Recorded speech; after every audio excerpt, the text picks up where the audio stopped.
নিলয়ের মোবাইল ফোনটা যখন বেজে উঠল তখন অনেক রাত হয়ে গেছে। ঘুমটা ভাঙতেই ও দেখল ঘড়িতে তখন রাত 12:10। দেখল হসপিটাল থেকে ফোন এসেছে। নিলয় সরকার পেশায় একজন ডাক্তার, আর ডাক্তারদের মাঝরাত বলে কিছু নেই। ফোনটা তুলতেই ফোনের ওপাশ থেকে হাসপাতালের এক কর্মচারীর গলা ভেসে এলো। সে বলল, ডাক্তারবাবু, আমি অ্যাটেন্ডেন্ট শিবু বলছি। হ্যাঁ শিবু, বলো। এই সময় ফোন করলে? ক্রিটিক্যাল কিছু মনে হচ্ছে? ডাক্তারবাবু, কিছু সময় আগেই আপনি বাড়িতে ফিরলেন। আপনাকে আবার ফোন করতে খুব খারাপই লাগছে, কিন্তু আপনাকে এখনই একবার হসপিটালে আসতেই হবে। একটা পোস্টমর্টেম করতে হবে। আধ ঘন্টা আগেই লাশটা এসেছে। নিলয় এরপর একটু থেমে বলল, বেশ সিরিয়াস কিছু নাকি? আসলে ডাক্তারবাবু, লাশটা না একজন সাংবাদিকের। ওপর থেকে প্রেশার আছে, রাতেই পোস্টমর্টেম করে বডিটা পুড়িয়ে ফেলতে হবে। নিলয় আর কোনো কিছু জিজ্ঞেস করল না। শিবু বলল, হ্যাঁ, আপনি তৈরি থাকুন স্যার। মিনিট 15 মধ্যেই হসপিটালের গাড়ি আপনাকে পিক আপ করতে চলে যাবে।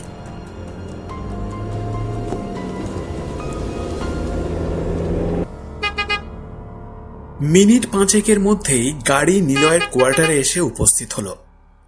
বাড়ির বাইরে গাড়ির হর্ন শুনে নিলয় মনে মনে ভাবল, এত তাড়াতাড়ি তো গাড়ি আসার কথা নয়। হাসপাতাল থেকে গাড়ি ওর বাড়িতে আসতে কমপক্ষে মিনিট 10 তো লাগেই। নিলয় নিজেকে বোঝালো, হয়তো শিবু তার বাড়ির উদ্দেশ্যে আগে গাড়ি পাঠিয়ে তারপরে ওকে ফোন করেছিল। নিলয় বাড়ি থেকে বেরিয়ে গাড়িটার দিকে এগিয়ে গেল। গাড়িটা বাড়ির গেটের কাছেই দাঁড়িয়েছিল।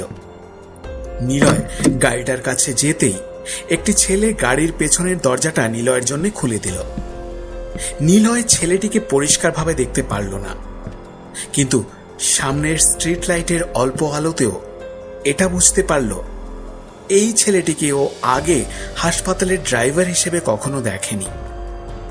গাড়িটার একদম কাছে পৌঁছতেই নতুন ছেলেটাকে দেখে আঁতকে উঠল নিলয়।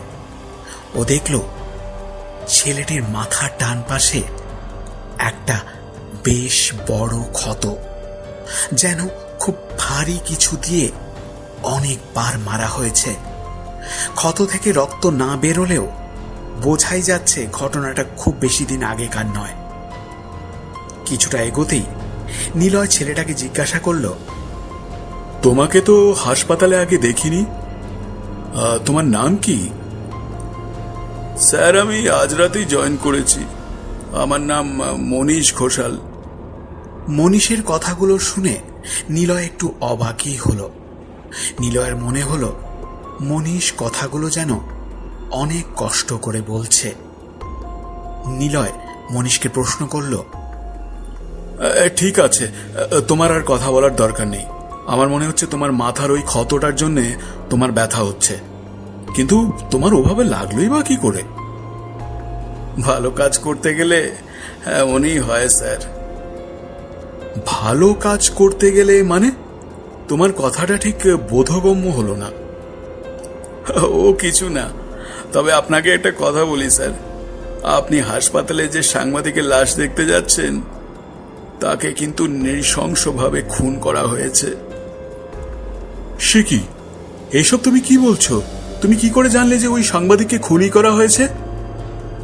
আপনি যে লাশটার পোস্টমর্টেম করতে যাচ্ছেন, সে আমার বন্ধু ছিল স্যার।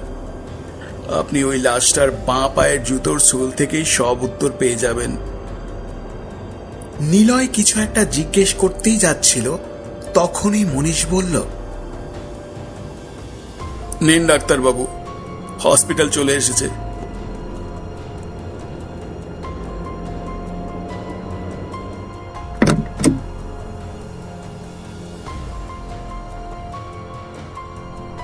নিলয় গাড়ি থেকে নেমে হাসপাতালের দিকে এগিয়ে যাচ্ছিল, তখনই ওর মনে পড়ল মনীষকে বলে রাখা দরকার যে ও যেন কোথাও না যায়। কেননা কাজ হয়ে গেলে আবার ওর গাড়িতেই সে বাড়িতে চলে যেতে পারবে। এই ভেবে পেছনে ফিরতেই দেখল মনীষ বা ওর গাড়ি কেউ কোথাও নেই। নিলয় দাঁড়িয়ে ভাবতে লাগলো, মনীষ একজন ড্রাইভার হয়েও ওর সাংবাদিক বন্ধু যে খুন হয়েছে তা জানলো কি করে? ও কি নিলয়কে কিছু জানাতে চেয়েছিল? এরই মধ্যে কারুর গলার আওয়াজে নিলয়ের সম্বিত ফিরল। ডাক্তারবাবু, আপনি কিসে করে এলেন? নিলয় দেখল অ্যাটেন্ডেন্ট শিবু তার দিকেই জিজ্ঞাসু চোখে তাকিয়ে আছে। কেন? আমি মনীষের গাড়িতে এসেছি। মনীষ? সে আবার কে? আমি তো আপনার কোয়ার্টারে গণেশকে গাড়ি নিয়ে পাঠালাম। ও তো ওখানে গিয়ে বলল যে আপনার কোয়ার্টারে নাকি তালা মারা। মনীষ নামের ছেলেটা তো তখন বলল যে ও নাকি আজ সন্ধেবেলায় জয়েন করেছে। ভারী অদ্ভুত তো। ও ঠিক আছে, আপনি তো এসে গেছেন আবার কি। আমি ওই মনীষের ব্যাপারে পরে খবর নিয়ে নেব। এখন তাড়াতাড়ি ভেতরে চলুন, ওই বডিটার পোস্টমর্টেম করবেন। হাসপাতালের ভেতরে ঢুকে কিছু দূরে এগোনোর পর শিবু বলল, ও হ্যাঁ ডাক্তারবাবু, আপনাকে একটা কথা বলি। বডিটাকে পোস্টমর্টেম করে কিন্তু অবশ্যই ডেথ সার্টিফিকেটে অ্যাক্সিডেন্ট কথাটা লিখে দেবেন। তুমি আমাকে বলে দেবে যে আমি ডেথ সার্টিফিকেটে কি লিখবো আর লিখবো না? পোস্টমর্টেম করে যা বেরোবে তাই লিখবো। সত্যি কথাটা প্রকাশ পেলে আপনার খুব বিপদ হতে পারে ডাক্তারবাবু। এই কথা বলেই শিবু সেখান থেকে চলে গেল। নিলয়ও আর কোনো কথা না বাড়িয়ে এগিয়ে গেল পোস্টমর্টেম করার ঘরের দিকে। নিলয় এসে পৌঁছল পোস্টমর্টেমের ঘরে। ঘরে ঢুকে সামনের টেবিলে শুয়ে থাকা লাশটা দেখেই নিলয়ের শির দাঁড়া দিয়ে কনকনে ঠান্ডা স্রোত বইতে শুরু করলো। ও দেখল লাশটা আর কারণ নয়, কিছু সময় আগেই ওকে ওর কোয়ার্টার থেকে গাড়ি চালিয়ে হাসপাতালে নিয়ে আসা ড্রাইভার মনীষ। নিলয় কিছুক্ষণ একভাবে লাশটার দিকে তাকিয়ে রইল। ঠিক মাথার ডান পাশে একটা বড় ক্ষত, মুখে রক্ত লেগে শুকিয়ে আছে। বোঝাই যাচ্ছে কোনো ভারী কিছু দিয়ে বারবার আঘাত করা হয়েছে। এটাও বোঝা যাচ্ছে যে এটা খুন। কোনো রকম আকস্মিক দুর্ঘটনা এভাবে হতেই পারে না। নিলয় এরপর বডিটার পোস্টমর্টেম করে পরিষ্কার বুঝতে পারল যে একে খুনই করা হয়েছে। নিলয় আরও বুঝতে পারল মনীষ যেন মরেও মরেনি। তাই তো সে সাহায্যের জন্যে আর নিজের প্রতি হওয়া অন্যায়ের বিচার পেতেই ওর কাছে গেছিল। সেই ভেবেই মনীষের ডেড বডিটার বাঁ পায়ের জুতোর সোলটাতে হাত দিতেই তার ভেতর থেকে বেরিয়ে এলো একটা পেন ড্রাইভ। নিলয়ের বুঝতে আর কোনো অসুবিধেই রইল না যে মনীষের মৃত্যু একটা বড় চক্রান্ত। মনীষ এমন কিছু সন্ধান পেয়েছিল যার জন্য ওকে মরতে হয়েছিল। নিলয় নিজের কাছেই প্রতিজ্ঞা করল যে মনীষের কাছ থেকে পাওয়া এই পেন ড্রাইভটা ও পুলিশের হাতে তুলে দেবে এবং ওর মৃত্যুর আসল কারণের পোস্টমর্টেম কপিটা পুলিশকে দেবে। নিলয় এইসব ভাবছে এমন সময় হঠাৎই ৩-৪ জন লোক দরজা ঠেলে ভেতরে ঢুকে পড়ল। ২-৩ জন অচেনা হলেও নিলয় তাদের মধ্যে শিবুকে চিনতে পারল। এ কি শিবু, তুমি? আর তোমার সাথে ওরা কারা? ডাক্তারবাবু, ওই মনীষের পোস্টমর্টেমের আসল রিপোর্টটা আমাদের দিন, আর আমরা যা বলছি তা লিখুন। আর তাছাড়া আমি তো অটোপসি করে দেখলাম যে মনীষকে খুন করা হয়েছে, আর আমি সেটাই রিপোর্টে লিখছি। তোমরা যা বলবে তা লিখবো কেন? আমরা যা বলছি আপনি তা লিখবেন না তো? বেশ, তাহলে আপনাকেও আমরা ওর কাছেই পাঠিয়ে দিচ্ছি। এই বলে কিছু লোক হাতে ছুরি নিয়ে নিলয়ের দিকে এগোতেই মনীষের লাশটা আচমকাই স্ট্রেচারে উঠে বসল। পোস্টমর্টেমের পরে তার চেহারাটা যেন আরো ভয়ঙ্কর হয়ে উঠেছে। মনীষের লাশকে দেখে সবাই ভয়ে চিৎকার করে উঠে যে যেদিকে পারল ছুটে পালালো। কেবল দাঁড়িয়ে রইল নিলয়। ও একটুও ভয় না পেয়ে বলল, মনীষ, যে কারণে তোমাকে জীবন দিতে হলো তা কখনোই বৃথা যাবে না।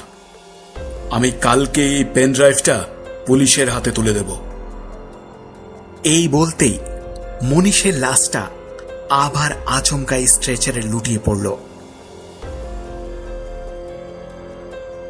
পরের দিন নিলয় পেনড্রাইভটা পুলিশের কাছে জমা দিয়ে জানালো যে পোস্টমর্টেম করার সময় এটা সে মনীষের কাছ থেকে পেয়েছে। পেনড্রাইভটা চালানোর পর সবাই খুব অবাক হয়ে গেল। নিলয়ও সেখানেই উপস্থিত ছিল। ওরা সবাই দেখল যে হাসপাতাল থেকে কিছু লোক অক্সিজেন সিলিন্ডার এবং ওষুধ পেছনের দরজা দিয়ে বাইরে চালান করছে। একজনকে দেখে নিলয়কে চিনতে একেবারেই অসুবিধে হলো না। ভিডিওটা দেখে বোঝাই যাচ্ছে যে সেই লোকটাই হলো এই অপকর্মের পান্ডা, আর সে হলো হাসপাতালের অ্যাটেন্ডেন্ট শিবু ওরফে শিবেশ পাল। পুলিশও বুঝতে পারল যে মনীষ পুরো বিষয়টা রেকর্ডিং করার সময় কোনোভাবে ওই শিবু আর তার দলের কাছে ধরা পড়ে। শিবু আর তার লোকেরা সাংবাদিক মনীষকে ধরে মেরে ফেললেও এই পেন ড্রাইভটা কখনোই খুঁজে পায়নি। পুলিশ এরপরেই শিবু আর তার পুরো দলকে একদিনের মধ্যেই খুঁজে বের করে অ্যারেস্ট করল। আর দীর্ঘদিন ধরে হাসপাতালের এই অক্সিজেন সিলিন্ডার আর ওষুধ বেপাত্তা হওয়ার ঘটনার সুরাহা হলো। এই ঘটনার পরে ডাক্তার নিলয় সরকার আর প্রয়াত নির্ভীক সাংবাদিক মনীষ ঘোষাল দুজনেই সবার কাছে খুবই প্রশংসিত হলো তাদের বুদ্ধি আর সৎ কাজের জন্যে।